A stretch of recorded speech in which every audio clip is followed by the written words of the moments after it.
You're listening to Inside of You with Michael Rosenbaum. I hope you guys had a glorious week or you're having a good week. Thanks for listening in, tuning into the podcast. Ryan, always good to see you. Good to see you as well. Right before we get on the air, we were talking about pounding alcohol, and I'm not a pounder, and nor are you. No, I'm not a pounder, but I guess I'm a marathoner. You like to drink for long periods of time at night. Like you start early and you're the one who drinks till 2 a.m.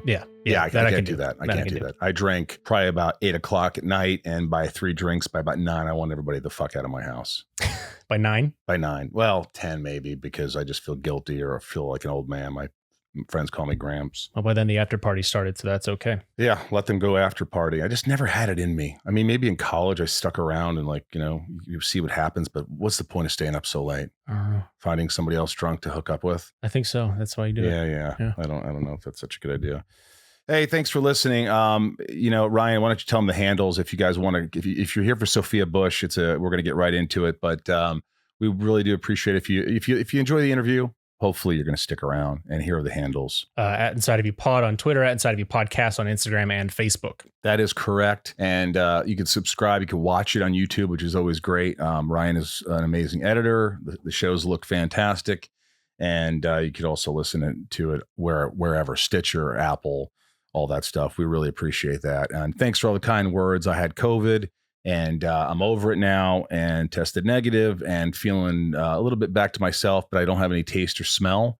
It's the real deal. It sucks. Well, you've never had any taste. Oh, real dick move, Ryan.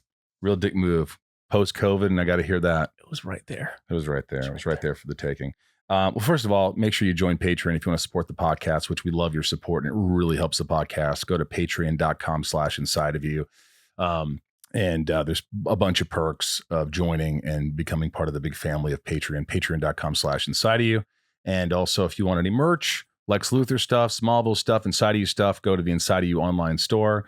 Somehow my dog Blanche is in here, even though Ryan thought he locked her out. Hi, Blanche. Well, she's having a seat. All right, that's fine. You could hear her jingle. She's good. Let's get into this guest. This was a fun guest. I really enjoyed having Sophia Bush here in the studio. We were both vaxxed. And then I felt bad because then I tested positive and I had to call her and say, oh, fuck, but she's good to go. And it was kind of, you just got to be transparent. Say, shit, I don't know what to tell you. I just found this out. I got a text and fuck. But, you know her from One Tree Hill, but she's been in a ton of stuff. False Positive is a movie on Netflix, which is really dark. And she was a great guest. She's so articulate. I was intimidated by her, Ryan. Yeah. Yeah. I just thought, she's a beautiful woman and she's very intelligent and she's perfect for not me. Because I think she's probably too smart for me. She's too smart for you? No, you are a smart person. Well, I just felt a little like, she's got so much going on that I would probably bore her, even though I find myself to be somewhat amusing. Not that I'm even, all I'm saying is that when I was interviewing her, I'm like, wow, this is a real woman here. This is I just really liked her. She's amazing. It's an amazing interview. I think I got on her nerves once, but I think that's par for the course. But it was a great interview. So why don't we step right into it? Let's get inside of Sophia Bush. It's my point of view. You're listening to Inside of You with Michael Rosenbaum.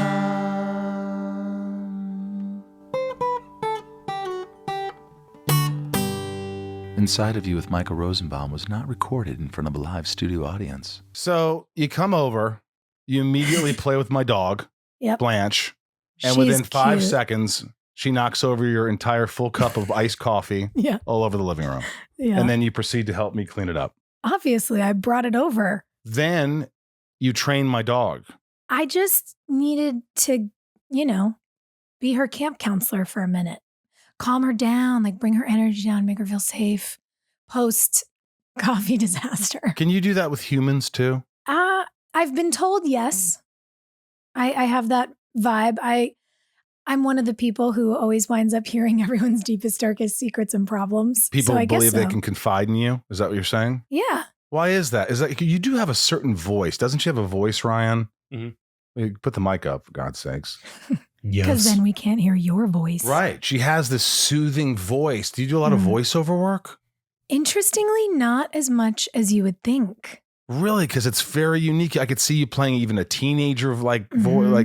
kind of Mhm. like a Parker. What's the show? Not Parker Lewis. Can't lose. Brewster. Punky Brewster. Punky Brewster. You could you could do a Yeah. Punky Brewster. Punky Brewster, Big Mouth, any of the fun stuff. Well, you did Incredibles too. I did. Well, It how much fun was that? Just the best. I also, and you'll know the feeling. I was at a lunch with friends. This was pre-pandemic when we still ate inside. And I was at a lunch with friends in Venice, and my agent called and was like, "What is the matter with you? Why have you not responded to me today?" And I was like, "What are you talking about? First of all, I don't look at email. So what do you need me to look at?" No, I hate it. I think email is archaic and torturous, and I can't believe no one has developed a better user interface, but that's a separate conversation. And so I opened the email, and it's just a PDF. Right. And so I opened the PDF, and it's a letter on Incredibles letterhead from Brad Bird asking me to play Void. And I screamed at a pitch that I didn't know my voice could make. I thought I lost that at like 8, that level of high. You just let it go. It just happened, and the whole restaurant turned, and I just went, "I'm so sorry. It's really good news." Did everybody laugh, or they were just kind of? No, some people were laughing, and like a couple of people when I left were like, "What happened? What's the news?" But that's Which was very exciting, though. sweet. Incredibles 2. You played Yeah. Void. Yeah. Like, I've done a lot of voiceover work. And did you find it nerve-wracking?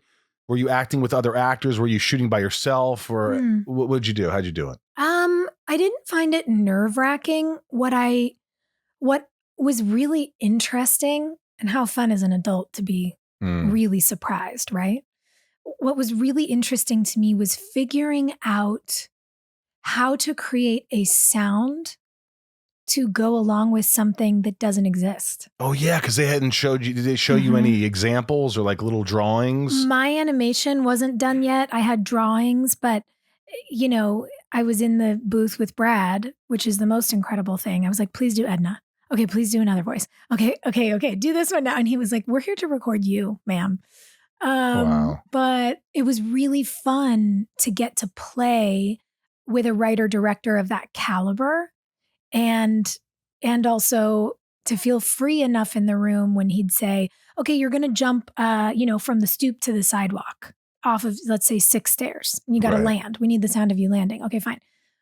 Okay, but what happens when you jump off a 100-story building and land? I have no idea what that sounds like. Right. So we had to just come up with things, and it was fun in moments. What's the sound effect for jumping off the stoop? Just the small version. I mean, how would you land? I'm going to ask you. Yeah. A little breath, because you get the wind slightly knocked out Ryan, of you. try it. Oh, you just coughed. That sounded like a cough. That didn't sound good. When was your last negative PCR? Mine was yesterday. Great. Same. I tested negative yesterday because I was feeling low energy because I was just tired. So I was like, I got it. I must have it. I had to do a shoot this morning, so I tested Tuesday and yesterday. Really? Which actually gave me a lot of peace of mind given the, current. What did you shoot? I had to do a shoot for Allure. Oh, that's a fancy magazine. Allure's never called me. They're very fancy. But it's female, right? I mean, I think largely. You were also Maxim's top 100 back in the day. Not that Fargo. Yeah. Fargo? Great show. Great movie. How good is Kirsten Dunst on Fargo? I only saw season 1. Oh, she's so good. I would have seen her. Did I? Yeah. No. Take this part out of the podcast. Yes. No, I won't take it out. I only saw season 1 of Fargo. Kirsten Dunst is in it? Yes. Wait a minute, then I just didn't recognize her. You also might have thought you saw season 1 and you didn't. Well, which one was season 1? It was with the guy, the really quirky guy. Season 1 was with Colin Hanks. Yes. Yeah. So, did she start in season 2? I think I'm wrong. I'm right on this one. Season 2 is... I was so sure. Maybe we should edit it now. All right, you know what? We don't need to talk about Fargo anymore. It's just a great show is the point. It is a great. So I was talking about the top 100 Maxim because as you can see up there, back in the day, I was 100 top 50 most eligible bachelors. I don't know how they determine that, and why is my picture drinking a glass of milk? I don't know. Do you see it? I don't know either. It's just really weird. I don't like get a photo in a diner, though. I really do. Yes, but do you hate doing shoots like that, being pretty and glamorous and stuff like that, or do you ever feel real comfortable? Or you just go with it? It's part of the job. I mean, I always feel awkward. With life in general? Yeah, and like getting my picture taken. Everyone assumes you're good at that if you are an entertainer, but immediately I'm like, but what is my body? Where do my arms go? Like, I've never gotten relaxed about that. And, there are times in your life where people pressure you to do things that you may not have wanted to do. Like a shoot or Yeah, whatever. totally. So I would always much rather do the cool editorial thing, strange fashion, stuff that feels more like a character. I mean, your diner photo, like, oh man, if there were a place that I could do a shoot, I think I'd want to shoot in Russ and Daughters in New York. What's that? Oh, like the best deli around. So you'd like to shoot in a deli, something charactery, something cool. I'd be so happy. So doing something, and I could get snacks on the way home. Like I get a pastrami to go. It would be great. So, but doing something like Allure, you're saying is a little bit more. It's what's the word I'm thinking? It's everybody's tense. It's like got to be great. It's got to be. We've got to capture beauty and just elegance. I didn't feel tense this morning. I just kept laughing. I kept interrupting myself and being like, what am I doing? I don't know what I'm doing. Is any of this good? Is this what you're asking for? I have no idea. And I think what's nice, at least about this sort of moment in my life, is that I'm less nervous to admit I have no fucking idea what's going on. Like when I showed up on my first, full-time set at 21, I was like, oh my God, okay. That was One Tree Hill? Yeah. At 21? 21. I knew it was young. I knew you had to be young. And I was like, I don't know what I'm doing. I just kind of like learned what a mark was recently. And I'm just going to pretend like I know what they're talking about and I'll learn. And you learn quickly. But I think for me, reflecting and being able to reflect with, my co-stars about that, you get sort of adultified in ways you don't realize when you're young. And looking back, I wish we'd had more of a young cast person, mentor in the production department situation, but we didn't. Help you out, because you're saying is that there's sort of like an allure.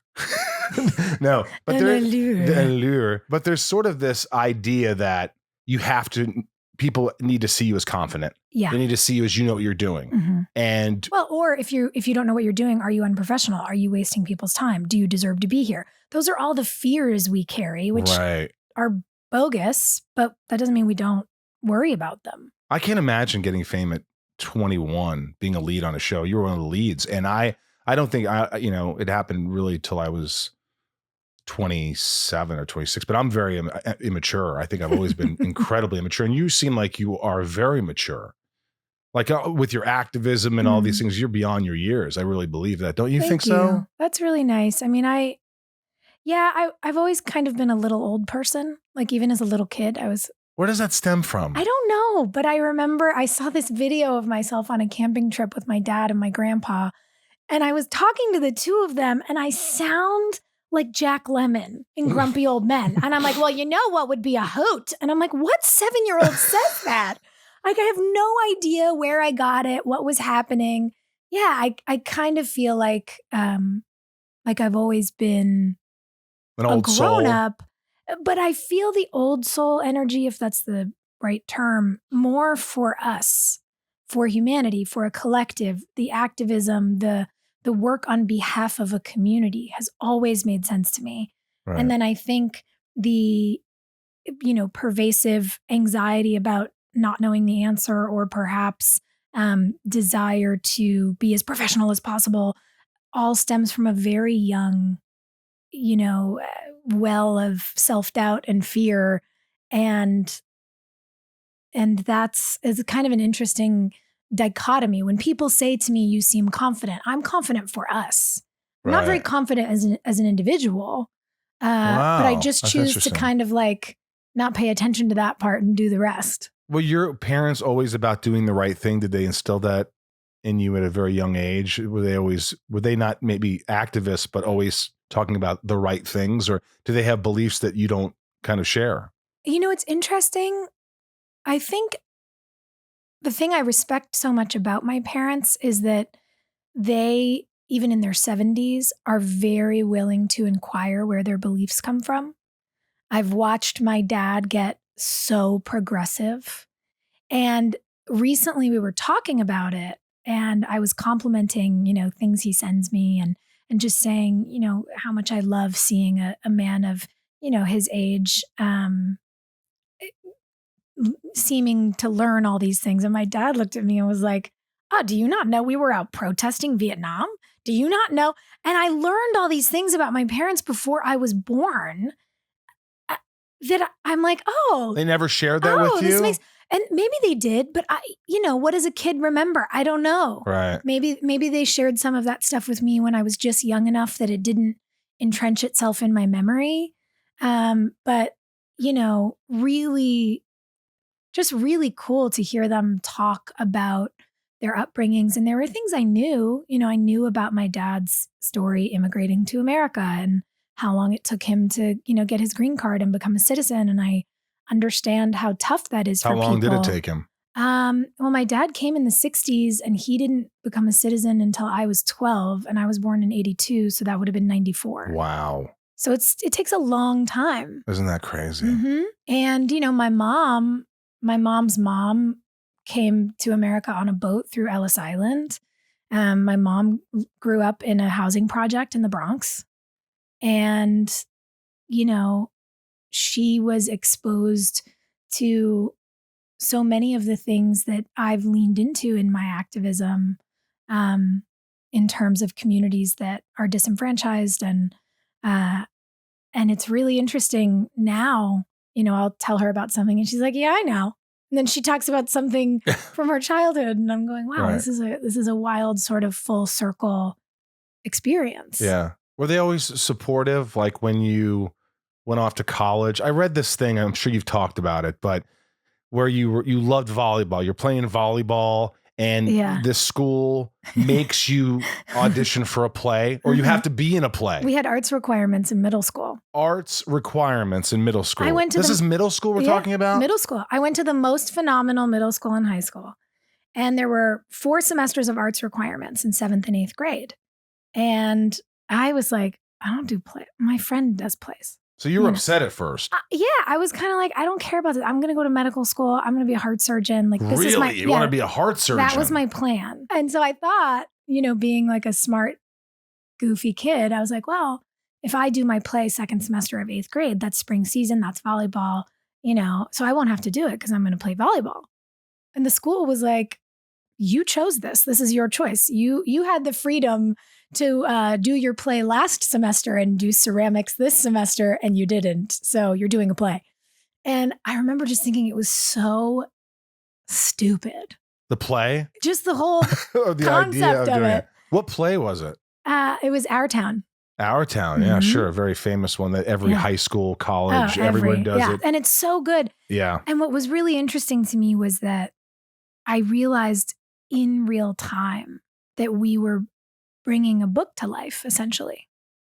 And it just changed my whole view of everything. And I realized, the reason that I can't ever give a book to anyone because they're underlined and dog-eared and noted in the margins. And I love reading and learning. And here was a book come to life. And I leaned into theater really hard all through high school and just loved it so much and got so nerdy. Like, in the ways that I was such a little kid and sort of sheltered for a long time, I was also such an old man. I started doing research about, the traditions of human story pre the written word, and was like, what? How plays old are are you? sacred. I was in high school and just so. You're doing this in high school. Yeah. I'm practically failing out. Yeah. While she's looking up this. And I was like, this is how humanity came to be before we could write things down. We would do plays for each other. See, and this is why we know things. I really get fired up about nerdy stuff. But wait a minute. So the play, did you have a big part in the play? No. Small part. Yeah. And through high school, I did leads in plays. I teched plays. I was a prop master on many plays. I played supporting roles in plays. I mean, it was, I was like behind the scenes. I was doing lighting. Oh, I love it. I'm the prop master. I'm the properties master. I'm the master of all props. We don't use that word anymore. Well, I assume now we say properties manager. But at the time, that's true. That's what we don't said. Say that, right? And oh man, I just loved it. You fell in love with it. Yeah. And you really said, I don't did. want to be a heart surgeon anymore. I want to be an actor. Yeah. So imagine going to my immigrant father and my daughter of an immigrant mother and saying, so mom and dad, I don't think I'm going to go to medical school. I'm going to go to the theater. They were just pissed, horrified. Did they see you in a play? Did they see you in plays at this point? Yeah. So they were like, she's good? Yeah. But my mom was just like, that's not a real job, stable life. You can't do that. What are you doing? Yeah. And it is crazy what we do. But my parents, my dad, prior to retiring a couple of years ago, was an advertising photographer. And, he is a creative. And they told me years later that they had this conversation after I had this talk with them about going to, get a BFA instead of a medical degree. And my mom was like, this is all your fault. You turned your hobby into your career and now she thinks she can do it too. She was just so nervous for me. Because your dad's a photographer? Mm-hmm. Photographer of what? He did, advertising, celebrity, beauty campaigns. Really? Yeah. Did he ever shoot you? Mm-hmm. He did? Yeah. I had somebody do my headshots for free for, 20 years, which was and then were they good? Glorious. Yeah. I mean, my dad was doing campaigns for Neutrogena and has been published in Vogue. He's wildly talented. That's exciting. And just so nice. He's a nice guy. Yeah, my dad's really nice. There's a lot of people in that world who aren't nice, and he is. Inside of You is brought to you by NHTSA. It's a fact that a child's body temperature rises 3 to 5 times faster than an adult's, and leaving a child in a hot vehicle can lead to their death very quickly. Sadly, in 2020, 24 children died of pediatric vehicular heat stroke, and many of these incidents occurred when parents or caregivers simply forgot the child was in the car. Unintentionally leaving a child in a car is a tragedy that can happen to anyone. Please set yourself reminders on your cell phone or place something you'll need in the back seat to help you remember that your child is still in the car. If your partner or caregiver is taking your child to daycare, check with them or the child care staff to make sure that the child was dropped off. And when you've arrived at your destination, always check to make sure the car is empty. Heat stroke deaths are preventable when adults take the proper precautions. Be safe and always look for your baby before you lock. Paid for by NHTSA. Inside of You is brought to you by Helix Sleep. I don't know about you, Ryan, but what's the most important part of your day or night? Well, it's sleep with closely followed by breakfast, but it's definitely sleep. Sleep. Because what do we do mostly in our lives? We spend most of our lives sleeping. That's absolutely right. And if you're not sleeping in a bed that's comfortable and not getting a good night's rest, you're not going to be at your best. It's just, this is just obvious, folks. Helix Sleep is just remarkable. They're a great company. And it's so simple. Helix Sleep has a quiz that takes just 2 minutes to complete, matches your body type and sleep preferences to the perfect mattress for you. Why would you buy a mattress made for someone else? You shouldn't. Why would you, right? With Helix, you're getting a mattress that you know will be perfect for the way you sleep. And everybody's unique, and Helix knows that. So they have several different mattress models to choose from. Soft, medium, and firm mattresses. Mattresses great for cooling you down if you sleep hot. And even a Helix Plus mattress for plus size sleepers. I got the medium. It's like the porridge for me. I don't like things too, hard. I don't like things too soft. Right there in the middle. That's where I get the best sleep.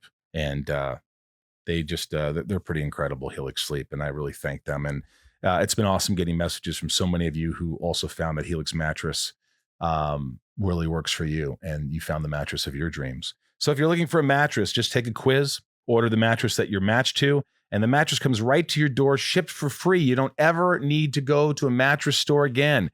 Helix is awesome, but you don't need to take my word for it. Helix was awarded the #1 best overall mattress pick of 2020 by GQ and Wired magazine. And all you have to do is go to Helix, HELIX, sleep, helixsleep.com/inside, take their 2-minute sleep quiz, and they'll match you to a customized mattress that will give you the best sleep of your life. And these guys got a 10-year warranty. You can try it out for 100 nights, risk-free. They'll even pick it up for you if you don't love it, but you will. Helix is offering up to $200 off all mattress orders and 2 free pillows for our listeners at helixsleep.com/inside. That's helixsleep.com/inside for up to $200 off and 2 free pillows. Helix Sleep. When you date someone, Do you look at your father as sort of the guy, like, you know, you don't want to date your father. You hear that, you know, a lot of times, but your father, you talk about him so pleasantly. I mean, he's a nice guy. Do you usually date nice guys? Or do you go the opposite? Have you gone I'm sure you have gone the opposite for, you know, a few times. I'm not attracted to assholes. Right. But I do think that where, again, a lot of my wisdom for us, you know, for a community exists. Yes. I think in the same way that I've lacked some confidence I know where this on is the going. individual side, I've lacked a bit of discernment or perhaps having a bullshit meter in my personal life. So I've dated some people who I thought were really nice who were not. What is that, though? Do you think that's a lesson you got to learn? It's a lesson, but don't you think there is sort of this feeling you have when you're on set and you meet someone and there's an attraction to his or her talent? Are you attracted to talent, or are you more attracted to? I don't know about if I would put it that way. I'm attracted to, you know, creativity, to ambition, to intellect, to service. I also think, and I'd be curious about your experiences there. I think there's like it's funny because you realize that everybody you've ever met in this business has like dated everybody else. And, you know, when you spend 100 hours a week on set and you don't even get home for 8 hours to sleep.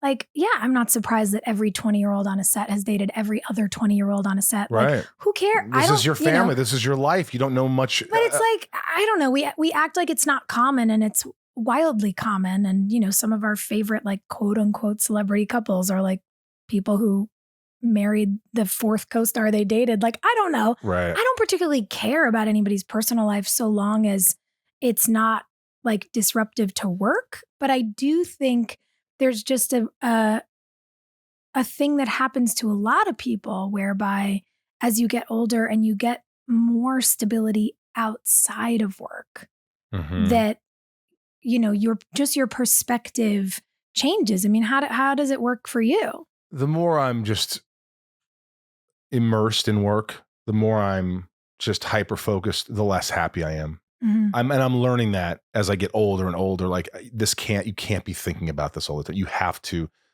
disconnect. You have to take a trip. You have to explore. You have to educate yourself, whatever it is. Because I mean, for many years, I think I was just so, you know, I'm on set. This is who I am. This is my world. But it's a different scenario, and I've talked about it on the podcast before, because for me, it was somebody who didn't have confidence, didn't have the. I did a play. I was good. Somebody said, "You're really good. You're really funny." And all of a sudden I was like, "Oh, I'm funny. This person thinks I'm funny. I need to just be on stage all the time." So I was about finding myself. I think my journey has been really just trying to find out who I really am. Yeah. Because I didn't know who I was. And Well, I think that especially when you are working young, what an easy pit to fall into, because you're figuring out who the people you play are, and you're supposed to figure out who you are. And your experiences are conveyed on screen. But if you don't have a lot of experiences because you're young, then you're looking for them. And right. It's a conundrum indeed. And I think, you know, when you mix all of that reality in with the fact that you're performing, if you're on a show like, you know, the ones we used to be on, you're working 16 or 17 hours a day. Yeah. Your whole life revolves around the people you're around. I know. And so it's like, I get it. You know, I've been that young person, and I give advice to a lot of young people in the same positions. And the thing I always try to say is, I understand why you're trying to build a home where you are. You know, I think especially for me and many of my friends who were in similar positions to me, when we talk about it now, you realize when you pick up and you move away from home and you don't see anyone except the people you work with for 10 months a year. I'm like, I get it. You want to build a home. You want to feel like it was worth it to leave everyone you love and to be away from your family and your parents, and to miss weddings and birthdays and, you know, people having babies. And I get it. You really want to build and cultivate a real, you know, work family and sense of home. I get it. I'm also just very deeply committed to my real home at Right. this stage in my life. I mean, it had to be so difficult for you to be 21 years old and as a lead on a show getting started. And it's just, it's probably overwhelming, right? Oh, yeah. In a lot of ways. Yeah. And for me, especially going to do that kind of show, you know, going back to high school after only 3 years in college. Right. And doing a version of high school that I'd only heard about. I went to an all-girls school. Right. I didn't have one iota of experience with boys being in class, with bad guys who'd lie to you, with dramatic, girls fighting over boys in school. I didn't have any of that. But you just learned to act through it. Well, you have to. Right. That's your job. But God, what a crazy ride we went on. It was hilarious. How soon after you started One Tree Hill did you meet? Well, you had already met Chad Michael Murray, but I'm not going to talk about him. Oh, you don't talk about that? No. Zero. No, I'm not allowed to. No, but you know what it is? I'm not allowed to because I've tried to poke fun at being a dumb kid. Right. That's what I was going to talk about. And whenever I've done that, it gets twisted into I'm talking shit about somebody who I don't even know anymore, who's clearly a grown up. Right. But I think you have to laugh at who you used to be. But when people ask me about history that involves someone else, right. Unfortunately, it's not even unfortunate. Maybe, yeah. It's just it's not worth my time. Right. It's not a place where I harbor, ill will or and it can't come out right. It never does. Right. And I've tried to do the thing where when I get stuck live on the air, which has happened to me twice, getting asked about it, where I give a little ha jazz hands quip and move on.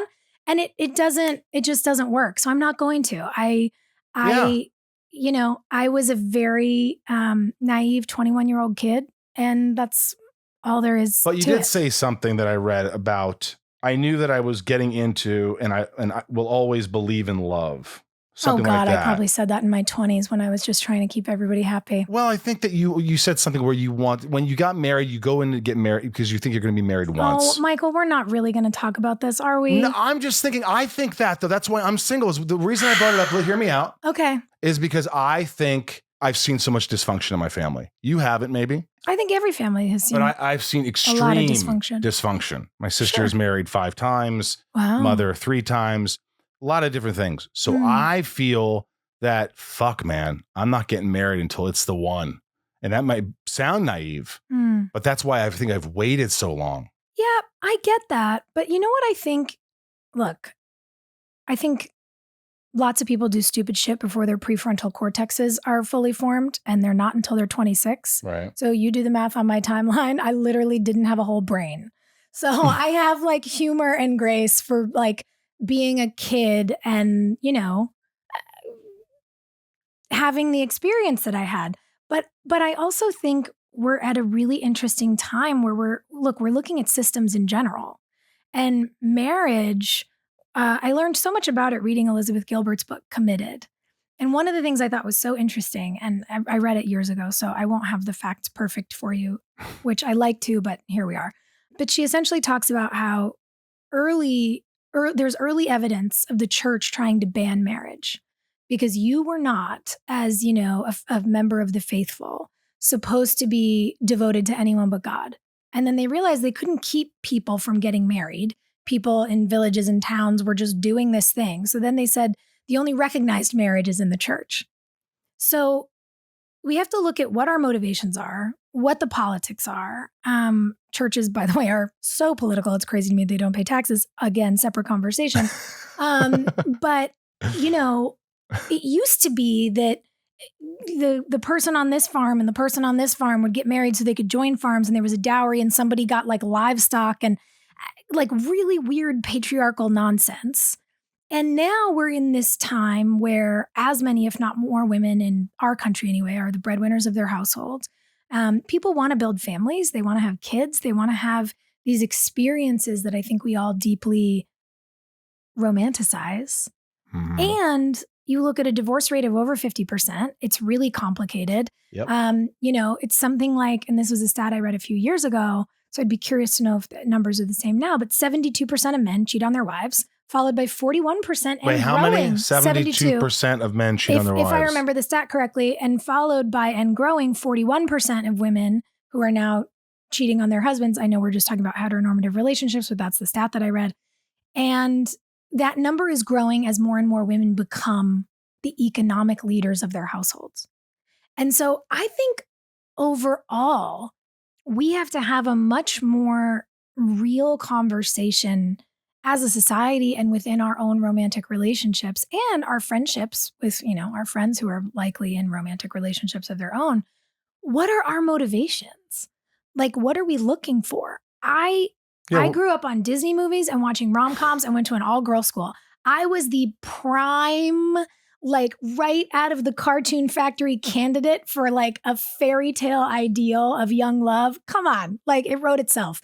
But really now as an adult, and for you in this position where you're saying you have your own skittishness and nervousness about really diving in, Right. I imagine that you have trust issues and also feel really nervous truly opening up and being your full self with someone.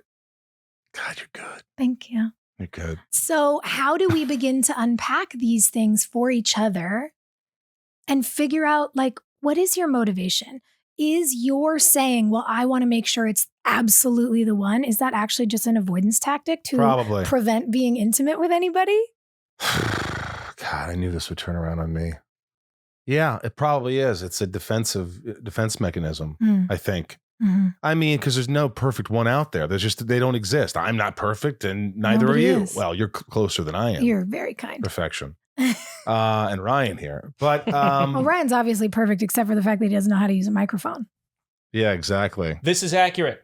I don't know. But let me ask you, what is now going from this 21-year-old girl, really girl, to this whatever, how old you are now, woman, how do you feel about it? How do you feel about marriage? How do you feel about, do you want to get married? Largely, I feel great about it. But again, I think it depends on what people's motivations are. And I want to make sure, whether it's myself or one of my best friends, that we're clear on what it is we're signing up for, rather than thinking we're getting some Kate Hudson and Matt McConaughey rom-com life. This notion that you're going to meet your person and they're going to make you so happy that you're going to be fulfilled and you'll never be nervous again and you'll never ever think anyone else is hot. What? It's such an absurd joke. And so what I am a fan of, what I'm a believer in, is real partnership, real intimacy that comes with radical honesty and with ground rules of always giving your partner the benefit of the doubt while asking questions, while being able to be vulnerable, admit when you're afraid, admit when you're being triggered by something else. You have to do a lot of work. That sounds, the first thing I thought of was, this needs to be a course in college. Oh, I agree. Or seriously, I agree. They would just really sit down and talk to you about, look, these are the things. And I think earlier, I had a really fascinating conversation with Esther Perel, who was talking about certain countries that begin empathy education in preschool. And every couple of years, there's more curriculum, which is about holding space for each other and what consent means. We don't hit our classmates. If you want to hug someone, ask. Those kinds of things for little kids that steadily evolve into sex ed in, whether it's middle school, high school. I don't know when they do that for kids anymore. Clearly, we're doing a terrible job of it. So that it is about consent. It is about intimacy. It is about sexual safety. And they learn about relationship building from the time that they're 4. Can you imagine if we'd had 14 years of that? Oh my God. Until it the never age of existed 18? with me. All I saw, I was surrounded by just dysfunction, and I didn't. So imagine at a young age if you had, because in the developmental years, when you're 5, 7, whatever it is, if you're not receiving love and all these things that you should be receiving as a young kid, it changes the whole outcome. It really does. And you don't know what that is. And you're I think that's what a lot of people do go through. I mean, unless you have really great parents and, I don't know. It sounds like you had a great experience with that. I mean, my parents and I have point. done the work. We had years that weren't great. How do you do work with your parents? I do a lot of work on my own and bring my work home. How do you do that though? Do you say, okay, family meeting? Yeah. You do? I started instituting family meetings about 5 years ago. Does it include maybe the person you're dating now, or is it just strictly you and your parents? Well, no, at that time and for many years, it was really about the three of us and working through some stuff. I needed to talk to them about experiences I had as a kid and my, the vestiges of childhood trauma that I carry from those things. And we all needed to get clear on certain matters, because the reality is everyone has a memory of an experience. Tomorrow, each of the three of us will have a memory from today, and they might be different. Mm-hmm. And so to be able to sit, mine will be, I don't think Sophia liked me as much because I was hoping she would. Yeah, I don't think, no, go ahead.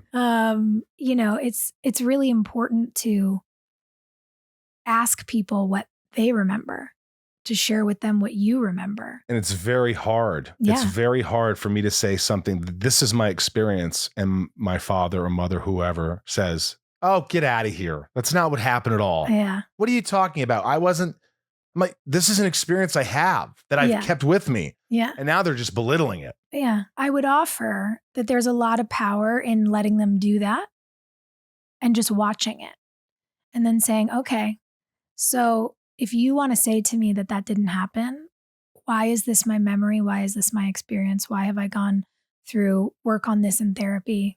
Why do you think I'm bringing it up to you now? You can really disarm someone's desire to avoid their mistakes. And you can also offer the kindness of, we've all made mistakes. And I'm not bringing this up with you because I blame you. I'm bringing it up with you because I want to heal it between us. That gives me anxiety. Of course it does. It's really hard. It gives me fucking anxiety thinking of having that conversation with it's really certain people. Hard. But it is, I believe, something we all deserve. And I think can be a real sign of progress and personal growth when you can just say, like, okay, you all can flail around me and I'm going to stand here like a concrete post.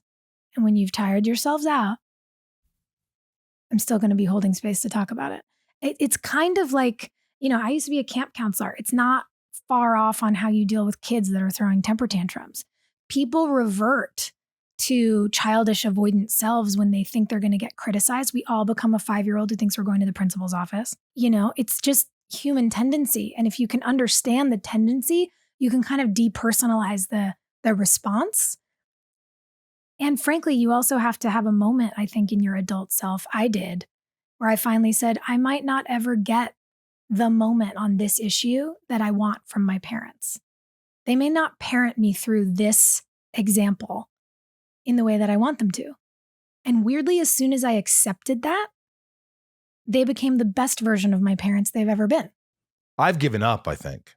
I've given up on that. Really? Yeah, because I feel like they see what they want to see. They hear what they want to hear. They don't want to acknowledge things because I think it hurts them and it embarrasses them. Mm-hmm. And it's an old school mentality. Yeah. Maybe that's an excuse.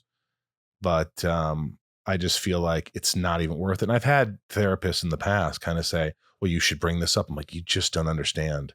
I know. And they're like, you don't think I deal with people all the time? I go, I know you do, but not this one. This is different. My father's different. You know what I mean? And my father, actually, we have a much better relationship in recent years, but that was going to be my next question. Yeah. Well, I kind of wrote him a letter. I'm much more articulate, as you could probably tell when I write. I have the time to, yeah. Me too. I don't get no, you're very articulate. I can be, but sometimes. Unless I bring up Chad Michael Murray. Jesus, flipped out on me. Inside of You is brought to you by BetterHelp. BetterHelp Online Therapy. They've been my sponsor for quite some time, and there's a good reason for that. It works. BetterHelp works. Online therapy works. It worked. Ryan, Mhm. you have a therapist online. You It use? does. Yeah. What does it help you with? It is very helpful to have a third party sort of listen to your stuff and give you some very well-rounded feedback. You said your stuff, and you know what's apparent is everyone has stuff You don't know you have stuff until you say stuff. until you start talking about it. And I think there's a stigma attached with therapy, but I think it's going away because people are realizing that talking to an outside party helps them. It really helps them. As we begin to see the light at the end of the COVID tunnel, a lot of people are still feeling down and emotionally out of sorts. You may not feel depressed or at a total loss, but if you're feeling a little bit off your relationships or suffering, or you're feeling off in general, that could be a sign that you should talk to somebody. Online therapy can help. It does help. All you do, it's so simple. You fill out a questionnaire. So BetterHelp can assess your needs and match you with a professional licensed therapist. Start communicating with your therapist in under 48 hours. It's so easy. I'm telling you, I can do this. I did it. Schedule secure weekly video, phone, or even live chat appointments.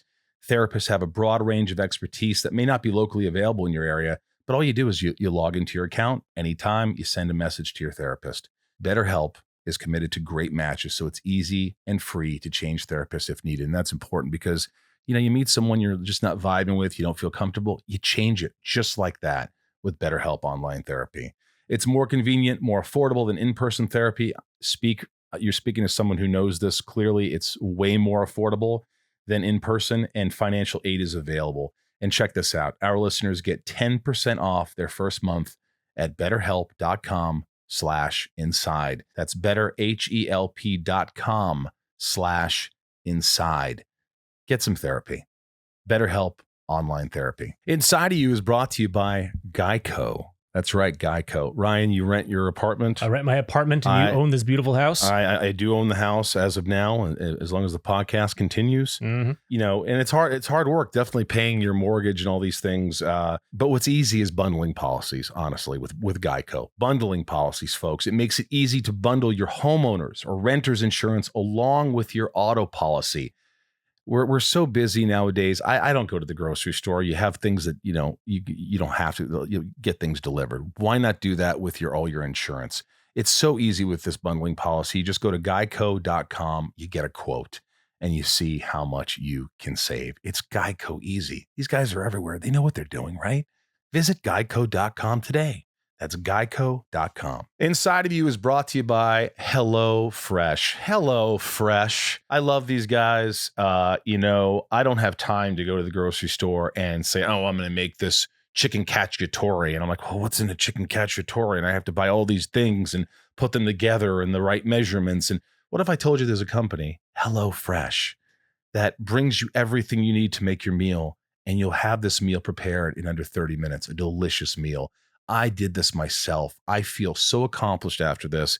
And these are delicious, healthy meals, healthy for me. This is, I'm used to ordering out, and this is such an amazing alternative. HelloFresh cuts out stressful meal planning and grocery store trips with less prep, less effort, and minimal cleanup, so you can enjoy cooking and get dinner on the table in just about 30 minutes. HelloFresh's produce gets from the farm to your door in less than a week, which means fresh, high-quality ingredients.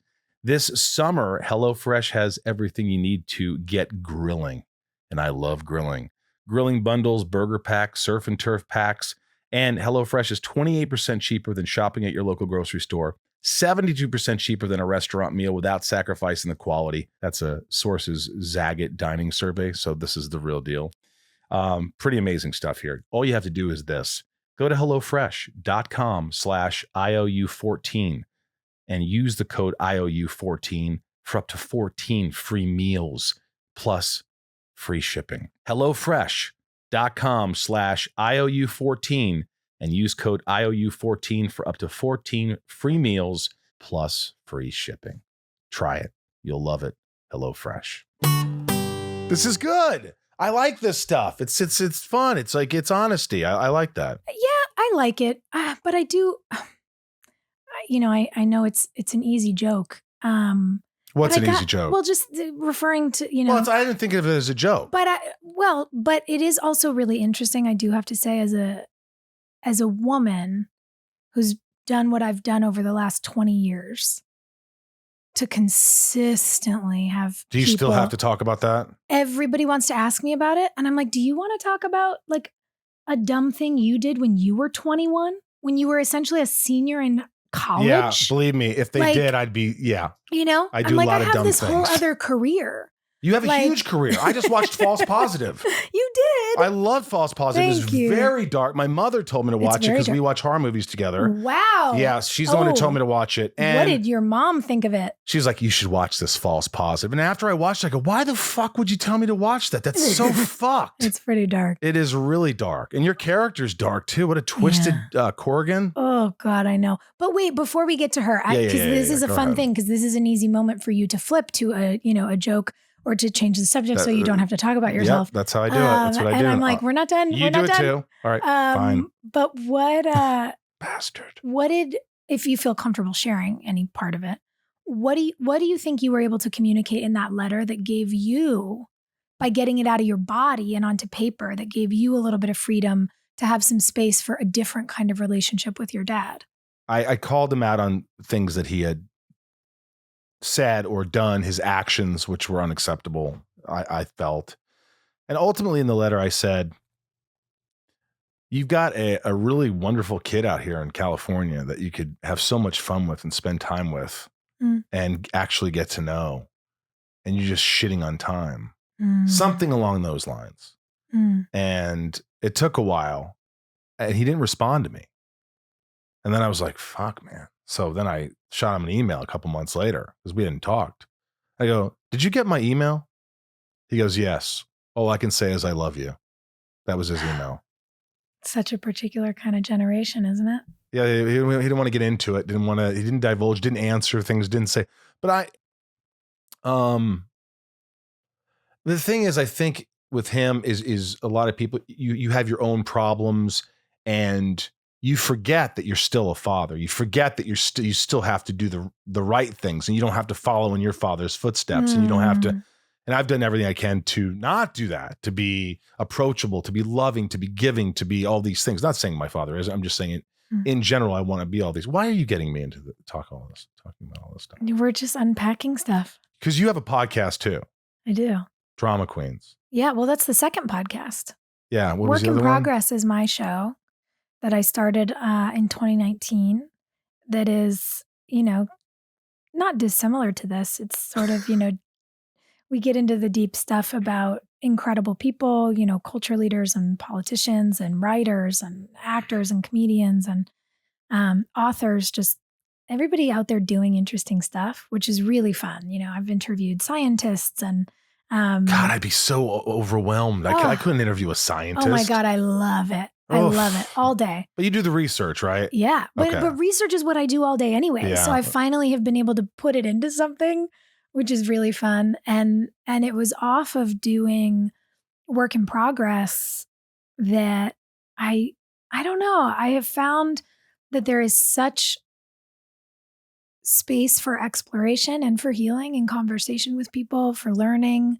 And all of us girls who worked on One Tree Hill really have always carried a thorn in our side since. And I just went, what, there might be something there. One of my awesome agents asked me if I'd ever consider, doing a podcast about it, kind of as like a COVID project. A project about what? About the show. About One Tree Hill. That's Yeah. what Drama Queens is, right? Yeah. And I didn't want to do that by myself, but I sort of chewed on it. And then I called Hillary and just said, look, I had something suggested to me and now it's become this idea in my head. And if you hate it, because she left first, she had a really gnarly experience with our boss. And I said, if you hate it, I'll never speak of it again. And no one ever has to know that we talked about this. But if you don't hate it, I think we should call Joy. She was like, call Joy.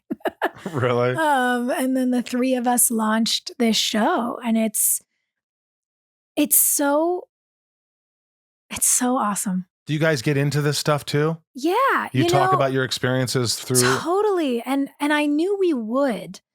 And I knew there would be a lot of opportunity, like we talk about with this letter to your dad, like to leave it on the page, to get it out of our bodies. And to also reminisce on everything that was so good, because it was all of the things. It was the best of times and the worst of times, as they say.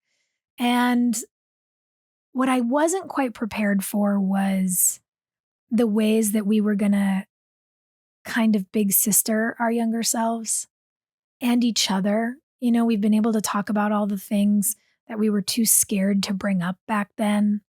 And we've really been able to kind of come to each other's rescue and defense. And we just laugh a lot. And the coolest part is that we're finally seeing our show the way our audience saw it. We'd never done that as before. a fan, in a way. Yeah, even if we'd catch an episode to live tweet or something, we would have just made it. It was like everything was jumbly. Right. Now we are just seeing the episodes. Right. And it's wild. And the number of times we'll all get choked up and we're like, oh man, it really hits. It hits. It's a really good show. Really? That's amazing. Yeah, it's really sweet. Well, you talk about all the stuff that you guys went through, and I know you've talked about it a lot. I mean, and you paint the picture of that this guy was, the creator of the show was basically a monster. Yeah. I mean, there's no secret to that. No. It's amazing to me how he could be so open. Usually you think that it'd be one or two people that experience it. Mm-mm. But how many people experience this? 18 women on our show signed a collective letter. And that was 18 people willing to be public about their experiences in the cast and on the crew. And 25 women on the cast and crew of his subsequent show signed a letter in response about his behavior. And it was obvious in front of the crew. Oh, yeah. He was very open. I think the worst of what he did was hidden. But yeah, he was not embarrassed to be handsy, to make inappropriate commentary. He just thought he can get away with it. To pull people into side rooms for conversations, to keep... It's funny when you think about the things that men write. You know, we would have these scenes written for us, you know, being with our intimate partners on the show, scenes written where we'd be in our underwear and whatever.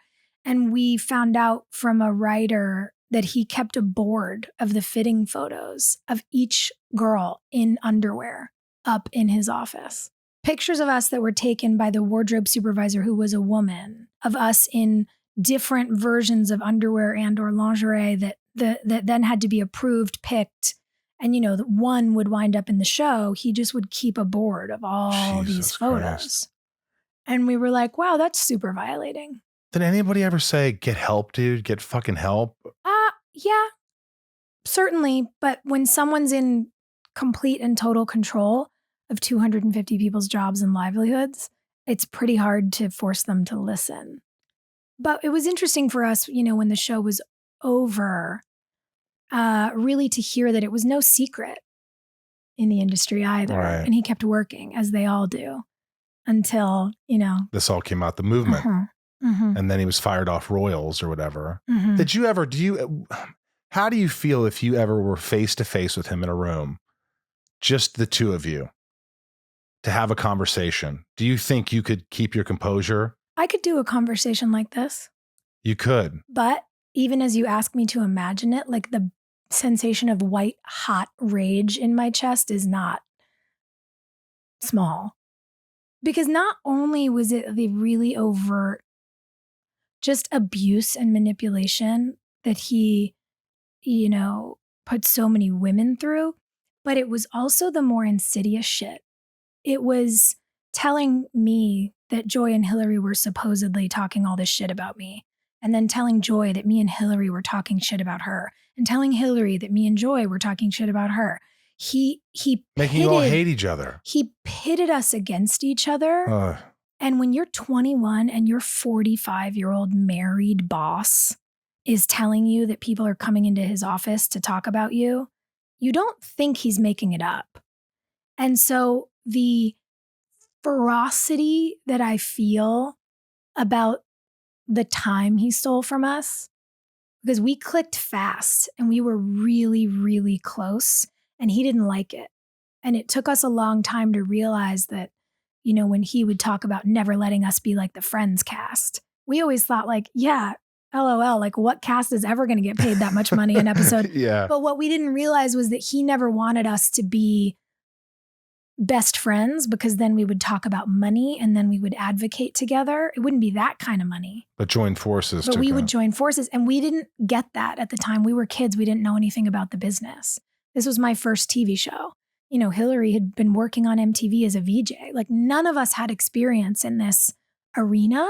Right. So we didn't know that we should have questioned him the most. We listened to him and we questioned each other. So and I find that really unforgivable. So you confided in him. You really trusted him for a while. Yeah, I think there were periods of time where we all did. And especially in the earlier years when he wasn't like as overtly disgusting, Right. He'd be inappropriate and then he'd like laugh. He'd say, oh, I don't know anything. I was a dork in high school. None of the girls liked me. Like he'd always make these kinds of excuses. It takes a long time to realize that that's just an MO, that that's not genuine. And in learning about, as the years went on and he felt more and more powerful, how much more violent and inappropriate he got with women, makes it very clear that it was always, you know, it was always rooted in the same desire to kind of control and conquer. Right. But I find it really unforgivable. We could have had the most exquisite familial experience and we didn't get to, but we get it now. Yeah. And it's really that's nice. We have it now. We like FaceTime and cook together and we get on Zoom once a week and we do this show. God, that's so ironic. I mean, it's like we get it now. Yeah, but you still get to have that at least. Mm-hmm. That's a beautiful thing. And you know, we always had moments and then we'd all kind of get a little nervous. Right. You know, you'd fall back into your closeness and then you'd go, oh God, am I vulnerable now? What does it mean? So it was like this ebb and flow for the 9 years we did our show. And now it's just flow all the time. And the difference between those two things is not small. And it's delicious. And I love that this belongs to us. You know, the three of us share it equally. We're executive producers. It is our show as a unit of women. And we are literally healing old wounds. And, you know, if it irks him that we have the power, I'm thrilled. Well said. I'm thrilled. Well said. This is called Shit Talking. Ooh. With Sophia Bush. As if I didn't just talk a little bit of shit now. That was Shit Talking. This is Shit Talking. This is just from my lovable patrons. Oh, I love it. And they get to ask questions. Okay. I mean, this is kind of a question that's been asked. Sophie M., can you tell me whose idea it was to start the Drama Queens podcast? It was, someone came to you and then you came to the others, right? Yeah, I was having a conversation about an imprint of podcasts I wanted to build out. And I have this amazing agent who's like, you know, full Gen Z, who was just like, okay, but what if you did this? And she really sparked the idea for me. And my initial reaction was absolutely not. And then I sat with it. And then I was like, I don't want to do it by myself. I got to call the girls. And I was like, I got to call Hillary first. And then she was like, call Joy. And the best part is we called Joy and Joy goes, absolutely not. And I was like, just wait. Because here's my idea. You know, I think we were all so like shuddery about it. Right. And I just, you know, Hillary and I talked to her about the conversation we'd had, you know, when I pitched it to her and just said, look, we can take it back. We can reclaim all of it together. And then she was like, wait a second, this is cool. And it's interesting the way that the three of us can, as a unit, advocate for each other. And when one person gets understandably nervous about something, we can come together and talk about it and solve for it. And yeah, so it's been great. Nancy D, what's the one role that you would drop everything to play, or one director you drop everything to work with? Oof. I would drop everything to work with Taika, with Ryan Coogler, with Zoe Lister-Jones. Oof. I just want to play a superhero, guys. You do, huh? Yeah. Yeah, like I'm scrappy and I'm a good stunt driver and I'm very proficient with weapons and I'd like to do some wire work. I've seen Black Widow twice. I think it is so good. Oh, I love it. I haven't seen it. Oh, it is so All right. good. It's so good. And I'm just like, I want to do this. You should do it. I think you will. We'll see, I guess. Yeah. Kelly asks, is there an actor or actress that you were inspired by while growing up? In Go high ahead, school, say Meryl Streep. well, I mean, look, Of course. obviously. Me. Meryl is like, duh, everyone. But I'm trying to think, in high school, I think I became like a full diehard Kate Blanchett stan. Oh, she's the best. I just think she's so unbelievably talented. And obviously Meryl and Kate have been women who I just love to watch. And God, Viola Davis, I mean, she just came in so hot and is so exquisite. And I mean, there's so many women who I learn from watching, but man, I think in terms of people who can just make me feel like they've ripped my heart out of my chest, those three really are top tier. Those are good ones. Steph A just said, learned a lot from your Work in Progress podcast. Thank you for using your voice for good. You're a real inspiration. Thanks, Steph. Little Lisa says, do you have any funny behind the scenes stories from John Tucker Must Die? Oh my God. We had so much fun on that movie. Oh man. I have a lot of stories I can't tell any of you, but Really? yeah, we just had a ball. We had an absolute ball. But what was really fun while we were working up there, my sweet angel, Brittany Snow, wound up adopting this cute little dog.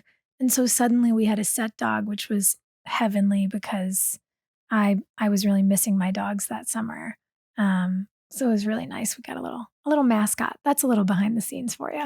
The last question is, will you train Michael's dog? I mean, I can give you some tips. Because you really are good. There's something about you that's just very, I mean, right when you walked in, my dog kind of jumped on you and you're patient. You seem like your whole disposition, you just seem relaxed. I don't know what it is. I wish I had more of that. You just seem relaxed. Are you relaxed? No. Okay. So I was wrong. I'm completely wrong. I am very type A. I'm high stress and probably a bit high strung, but the place where I get really grounded and still is in good conversation. So well, you're welcome. I feel you're welcome. I was going to say thank you. I'm kidding. I was going to say, so I feel very relaxed now. Thank you. This guy interrupting. Let me get to the point. I know I do that sometimes. I'm sorry. But I think that it's also part of the reason that I love hosting the shows so much is because I feel really like grounded when we do this. Yeah. I like her, Ryan. I think she's an inspiration. You are. That's You're kind. a good woman. You're a good human being. Thanks. Yeah, there's something I feel comfortable when I'm talking to you. I think the audience will say the same thing. There's just, you speak your mind, you're very confident, but you're also realistic and you're honest and sweet. Thank you. I'll throw sweet in there. Thanks. But this has been a great time. I really enjoyed this. Did you have a good time? I did. Thank you. It was. was. I really like talking to you. I'm glad you finally came in here, and maybe one little trick for Blanche before we leave. Yeah. She was sitting for you. I know. She was staying for her. She doesn't stay for anyone. You gotta make yourself clear. That's the thing that I think is really helpful is if you can start working on them to sit. Do you do any hand motions with her? I do a snap. I go, sit down. Interesting. Sit down. Interesting. I enunciate down. Down. Allure. That's good. Good throwback. Thank you. Callback. This is why I love talk shows. Yeah. Oh my God. Do you want to know the most embarrassing thing that I have ever done? Yeah, for sure. And his wife and I laugh about it. Thank God she's my friend. So the first week that Seth Meyers was ever on late night, I went on. I was one of his guests in the first week. I've never been more flattered by anything. I just love him. I think he's amazing. And I was working in Chicago and having like an extra miserable time at work, and which is no secret to anybody, which is why I think I've busted my ass in the last couple of years to make such good projects with such wonderful people, like False Positive, working with Alana, working with women and really good dudes, and gearing up to go shoot Good Sam, my new show, which is all, helmed by incredible women, and the men who've come in are phenomenal. And because, I went from a show where every time our boss was in town, it sucked, to working on a show that sucked most of the time for me as a woman. Shocker. Quit right before Me Too hit the news. That was fun. But I was working there and reading, I was reading Amy Poehler's book one weekend. My best friend had come in to visit me, and we'd gone to the rooftop of the Soho House in Chicago. We were laying by the pool. It was summertime, and we were having rosé. And I'm sensitive to things, guys. I'd probably had 2 glasses of rosé. Everyone else was tipsy. I was hammered. And I'm reading Amy Poehler's book, just crying, laughing at how sweet it is. And then I get to the chapter that Seth Meyers wrote about being her friend and looking up to her and what it was like to be supported by her and how it made him feel like he could do anything.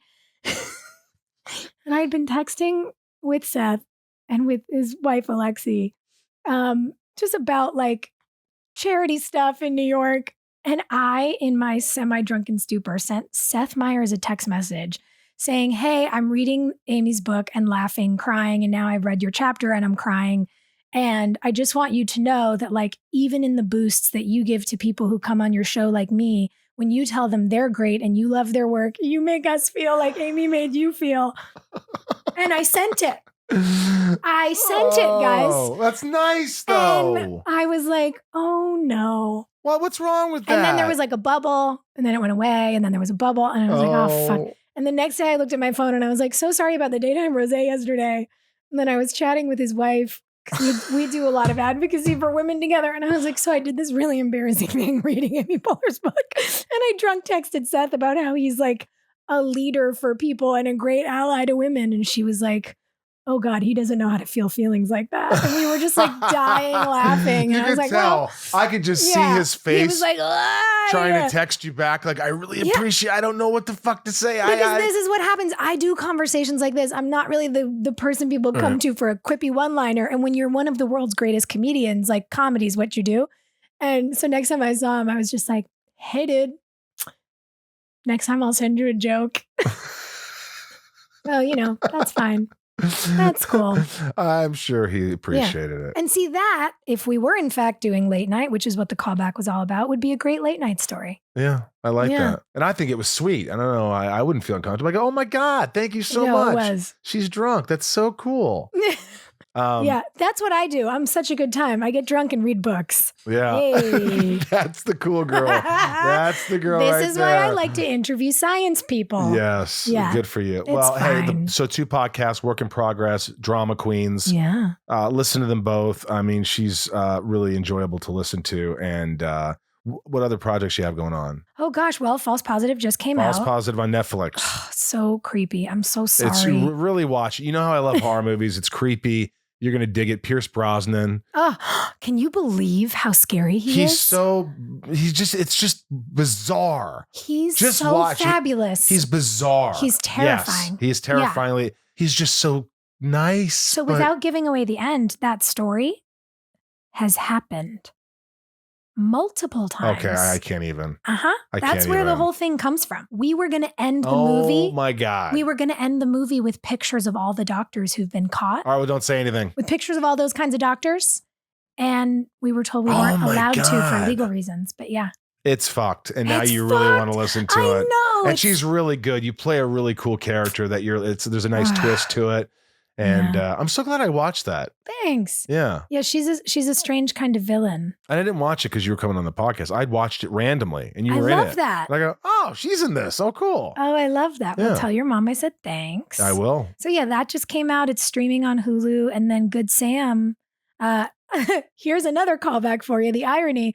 Good Sam, the show on which I play a heart surgeon, is coming out on CBS in January. Really? Yeah. We came full circle again. Full circle. Heart surgeon. Your dad will be proud. You're a fake heart surgeon. Yeah, I love it. I've been shadowing surgeons and actually observing in the OR. And open heart surgery is the coolest thing I've ever seen in my life. Oh my God. Changed my life. It's the coolest experience I have ever. Well, maybe you'll quit everything had. and be a heart surgeon. It's not too late. You're still young. Could you imagine? I could, actually. Can you imagine that? I think you could do whatever you want to do. Well, I appreciate that. If you had a choice right now to be the top heart surgeon or a top superhero, what would it be? Can I be the superhero now and like go to med school in 10 years? Can I do both? Sure, you could do that, but you might get tired at 40. I don't even know how I old don't you are. know. I Doesn't don't matter. feel like I'd get tired of I'm tired right now talking learning. about You're tired thinking about being a superhero or being a surgeon? it. No, talking about being a surgeon. Oh my God, I couldn't even imagine all the years of school and things. I could barely get through school as it was. It was. I have to be interested. If occasionally you had a great teacher that would keep your interest, somebody who really loved what they were doing, and you saw that and had an interest in you. And those were always the best teachers, and they were rare. They were few and far between. Yeah. But anyway, and what's your handles, by the way? Oh, it's nothing. I don't have like a fun name on the internet. It's just my name. It's just at Sophia Bush. You heard that. Follow the girl, will ya? This has been a real treat. Thank you. And Thank you. I loved having you on. You're welcome anytime. Thank you. And I hope hopefully you'll post when this is out so people can listen to it, because I think it's a great conversation. You just let me know the day. And yeah, we should get Blanche and Maggie on a walk. I would love that. Maggie will teach her a thing or two. Oh, I would love that. Yeah. And Blanche is really good with other dogs. Yeah? Yeah. Great. I mean, she gets excited. Yeah. I mean, same. Okay, good. I get excited and so does Maggie. Good. Say goodbye to Ryan. Ryan, Sophia, it's been a pleasure. I'm learning, guys. You are. I You're love doing it. a great job. Yeah, look at that. Right at the mic. Wow. What did you like about Sophia, Ryan? I didn't like that everyone kept making fun of me for my mic skills. Your mic skills were a little off. I know how to use a mic, guys. Guys, I promise. Yeah, we were giving him shit a little bit, but she was very nice. She was very kind. she is. She was really quick, had a lot to say, and said it, and spoke her mind. And I think that's what you see is what you get with Sophia Bush. And so, look, thank you for listening. Thank you for if you really enjoyed that episode, I hope you'll subscribe to the podcast. You'll follow us on our handles at Inside You Pod on Twitter, at Inside You Podcast on Facebook and Instagram, and all that jazz. Thank you for everyone for coming to the Stage It last week and watching my band Sunspin play 2 shows. It was a real treat. Join Patreon. Don't forget, support the podcast. I'll message you right away after you join, usually within a few days. And that's patreon.com/InsideYou. Join the Patreon family today. And the Inside of You online store, tons of great merch. And the Sunspin store, where you can get tons of band merch, like the shirt I'm wearing, this Sunspin shirt. Just go to sunspin.com for that. Patreons, without you, I've said it before, I can't really do this show. You guys make it happen.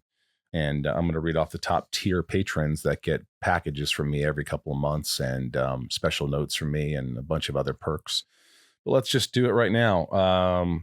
Nancy D, Leah S, Trisha F, Sarah V, Little Lisa, Yukiko Jill E, Brian H Mama. Cass. Well, no, Mama G. Oh, that's a new one. Mama G, I think it is a new one, unless it's Mama Lauren, and I didn't know that, but whatever. But Mama G, Nico P, Jerry W, Robert B, Jason W, Apothean, Kristen K, Amelia O, Allison L, Raj C, Joshua D, Emily S, CJ P. God, you're good, Ryan. You know you're good at this. Yeah.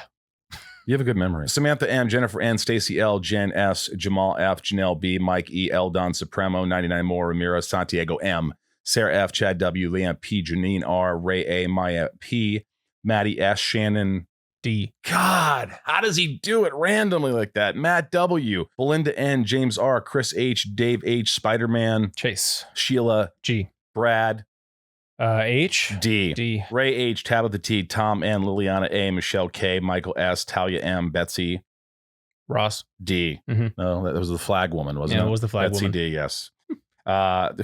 Hey, you know the flag woman. You know the flag woman. Yeah, she did the flags. Claire M, Laura L, Chad L, Rochelle, Nathan E, Marion, Meg K, Janelle P, Trav L, Dan N, Jetta. Jetta, Lorraine G. You weren't here last week, and I had to read it myself, and I think I messed that up. No, you did, yeah. I'm a messer upper. Veronica K, Big Stevie W, Kendall T, Carol D, Angel M, Rhiannon C, Corey K, Super Sam. I used to go to that store all the time. Emily C, Coleman G, Dev Nexon, Michelle A, Liz L, Jeremy C, Andy T, Cody R, Sebastian K, Gavinator, David C, Elliot M, John B, Brandy D, Yavor, Bono, Patrick H, and Joey M. thank you, you lovely patrons, for making this show possible.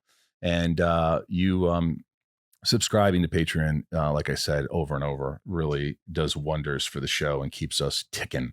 And we want to keep on doing this show. I certainly enjoy it. And Ryan, did you have a good week? I know you had to isolate since I tested positive, and you had to isolate for 14 days. I mean, I know it's not my fault, but were you mad at me at all? Yes. You were? Uh-huh. Why? Because I don't think anyone should have been at your house.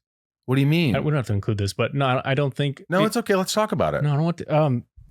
No, I think if you were feeling shitty on Tuesday, Wednesday, and you took the test on Thursday, and I was negative, but you took the PCR and that came in on Friday. That came in Friday, but I was hear me out.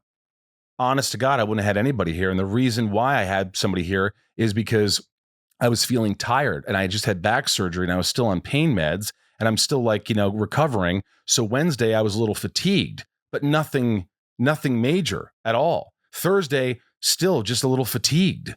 So I didn't feel, and by the way, my symptoms only were extreme fatigue. It just got worse and worse until I was finally like, there's no way I could I'm vaccinated. I'm just tired. I just was in Houston. It's 2 hours ahead. In my mind, I really felt like there's no way I have COVID. There's just no fucking way. I was pretty good in Houston. They had a plexiglass in front of me. So just to, let you understand, if I had congestion and sore throat and swollen lymph nodes and all these things, I didn't lose my sense of smell or taste. So it wasn't until I got that test, I was like, I can't. And what happened? I went and got tested again immediately because I didn't know if I believed it. I thought it was a false positive. So that's why I got tested again immediately the next day, thinking there's, and then Friday night I started to feel more tired, and Saturday, and I felt like, wow, this is a fatigue that I haven't had. So I really apologize, but I really didn't believe I had it. Yeah. And I was thinking, at first, it just didn't cross my mind that I had COVID. When you're vaxxed, you just don't think, I'm pretty cautious, and I didn't get it for a year and a half. I just didn't think I was going to get it. And I didn't have these extreme symptoms. I just was really tired. And I thought, well, I'm just fucking tired. So that's why I got tested on Thursday. And when that first test came back negative, I go, of course I'm negative. And the guy goes, it's 96% effective. And I'm like, all right, I'm just tired. Or if anything, maybe I have a cold. Do you hear me out? Yeah. Are you still mad? I mean, it was a rough week. It was a rough week, man. It was just, it was not something I really needed to be dealing with. And I know you had the whole disease, and I'm sorry you had it. And it sounded really shitty, and it sounded like it sucked. I guess at the time I was sort of feeling like, well, if he was feeling shitty early in the week, well, there's no way we should have been here unmasked. There's just no way we should have been here. Well, again, it didn't feel like I had anything other than fatigue. In fact, like I said, for the next 12 days, what did I have? Extreme fatigue. Mm-hmm. That's it. No other symptoms. So if I started to get a sore throat and I started to feel these things, I'd be like, fuck, guys, I'm sick. I'm not going to be in front of people when I'm sick. But the fact that it was negative and it was fatigue, and I just had gotten back, and it was my first trip, and I was tired, you don't realize my back was all swollen when I was there. So it was constantly icing down, which made me feel like shit. I was just constantly running around, and I just felt like I was just drained. Yeah. But I never thought for a second that I had COVID. Yeah. I mean, I swear to God, I did not think I had COVID. I mean, I'll just say I'll just say what it was like for me was just very sudden. And immediately just sort of felt like, fuck, this is really going to fuck everything up. So I had to call Amanda on my way home. I said, okay, so Michael just got a positive test for COVID, and I'm going home. She's like, shit, I still have auditions to do. So I went into my apartment because our closet is the recording studio. Right. So because we had to turn that into COVID. So I went into my apartment. I showered. I stayed masked the whole time. She came in masked. She finished her auditions, and then she sort of took some food out of the fridge and was like, well, fucking bye. And so she had to go to her place, and she and you had 14 days of 10 days of isolation. And so she lost the recording booth. She had her microphone, but she sort of lost sound quality, and that was kind of a big bummer for her. And then, I mean, this is obviously not your fault, but this is just something that really shittily happened. While we were quarantining, one of her childhood friend just fucking died. From COVID? Not COVID. Not even COVID. He died in a car accident in France. Ooh. And it was killer. Just all of a sudden she got a text one morning. And I was super bummed because I couldn't comfort her. I couldn't comfort her in the way I needed to. And it's obviously it's part of the isolation process. It was just really, this shouldn't like happen ever, but it was just really shitty timing. And she was just she's a fucking mess. Still. The funeral's today. I'm so sorry, man. So that was just it was just one sort of just thing. One thing after another. Yeah. And she had like a big job on Tuesday. So like pretty much like the second I called her, she's like, well, I got to fuck off because I have a job, like a huge like job in 3 days. I was just baffled by the whole fucking thing. I was baffled because for a year and a half, I didn't get it and I was very careful. And then I get vaxxed and then I randomly get it. And let me tell you guys something. I will say this. Thank God I was vaxxed because I feel like if I wasn't vaxxed, I probably would have gone to the hospital. I felt like I couldn't move by the next week. It wasn't even until the next week where I started to feel really bad. That was like Wednesday, that following week, where it was one of these things where you're just lying there and you know you have to eat because you haven't eaten all day and you're like, I can't even go upstairs. I can't even go on Postmates. I just don't have the strength to go on Postmates and order something. I'm just so tired. And I remember the guy at the door at Postmates knocked and he just stood there and I go, hey, you could just leave it there. He goes, hello? I go, you could just leave it there. He goes, well, I just want to make sure. I go, hey, buddy, I have COVID, dude. And he just fucking took off. I was like, dude, get the fuck out of here. Well, I'm sorry about all this. I mean, if I can go back in time and really think that I, had it, I never would have done that Friday. I certainly wouldn't have had an interview. I mean, it was, if I thought I had fucking COVID, it was the last thing I thought I had. And it's just a drag. This whole situation's a drag, but I feel really safe now that I've had it and I'm vaxxed. It's like I'm almost super vaxxed in a way. Yeah. But, you still got to be, we have a rule now. I mean, we had a rule anyway. It's like you're not coming in here unless you're vaxxed. And that's just, goes, we have a guest that's coming in next week and, you're not vaxxed, you're not coming in. I was surprised to hear the potential guest is not vaxxed. I was surprised about that. Yeah. We don't have to bring that up. I won't. But yes. Yeah, I know. I just don't get it. I don't get it, especially when you're working in this industry. You I think you have to be vaxxed. Yeah. I won't include that, but I don't have to include anything. No, you can include it. You can include the whole thing if you want. People are either listening or they're not. You don't have to, by this point, they're gone anyway. Don't you agree? You guys are still listening. We just got into a little conversation about this, and I thought it was healthy and it was real, and it was, it was what's going on in the world. And so there you have it. It's scary. Get vaccinated. Please get vaccinated for your own benefit, for your people around you. You don't know how you're going to respond. I'm pretty healthy, and I felt like I was about a day away from going to the hospital. I felt like I just can't function as a human being.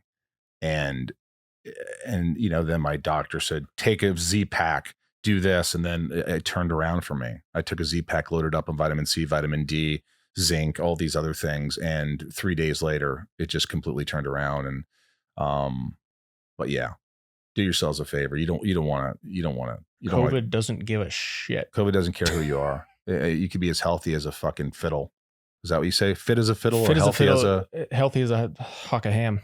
Hawk of ham. Guys, thank you for listening. And we love you and we really appreciate you tuning in. From myself, Michael Rosenbaum. And myself, Ryan Tellez. There's a camera up there from the Hollywood Hills in California.